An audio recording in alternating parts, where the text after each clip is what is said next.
সেই দিন ছিল মহা অষ্টমী। আর অষ্টমীর সকালে আমি আর ছোটদি ভাই দুজনে বেরিয়ে পড়েছিলাম অষ্টমী পুজো দিতে যাওয়ার জন্য সকাল সকাল। আজ প্রায় মনে হয় 6 দিন হয়ে গেল তারপরে আমি ভিডিওটা পোস্ট করছি। আর আমাদের প্যান্ডেলে, আমাদের পাড়ার প্যান্ডেলেতেই আমি আর ছোটদি ভাই দুজনে মিলে সকালেই অঞ্জলি দিতে চলে এসেছিলাম। প্রথমেই আমি প্রণাম করে আমাদের মন্দিরে উঠে পড়েছি।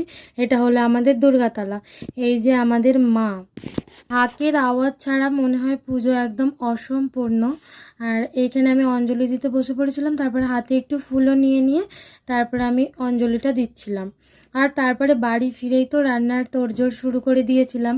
আর আমরা না অনেকটা সকালেই অঞ্জলিটা দিয়ে এসেছি, প্রায় তখন 8:30 বাজে বাড়ি চলে এসেছি অঞ্জলি দিয়ে। আর আজকে হয়েছিল বেগুনটা তখন ভাজছিলাম আর সিমুইটাও করব বলে দুটো একসাথেই বসিয়ে দিয়েছিলাম। এদিকে লুচিটা ভাজছিলাম, লুচি ভাজতে ভাজতে বরমশাই মা সবাই একসাথেই করছিলাম। বরমশাই আমার আবার ভিডিওটাও করে দিচ্ছিল আর মা লুচিগুলো বেলে দিয়েছে, তারপরে আমি ভাজতে বসে গেছি। অর্ধেক তরকারি সব হয়েই গেছে।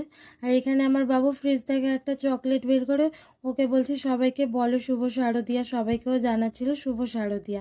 আর এখানে লুচি হয়েছিল, লুচি বলতে ওটা কচুরি বানিয়েছিলাম। লুচি সকালে হয়েছিল, তারপরে আবার কচুরি বানানো হয়েছিল।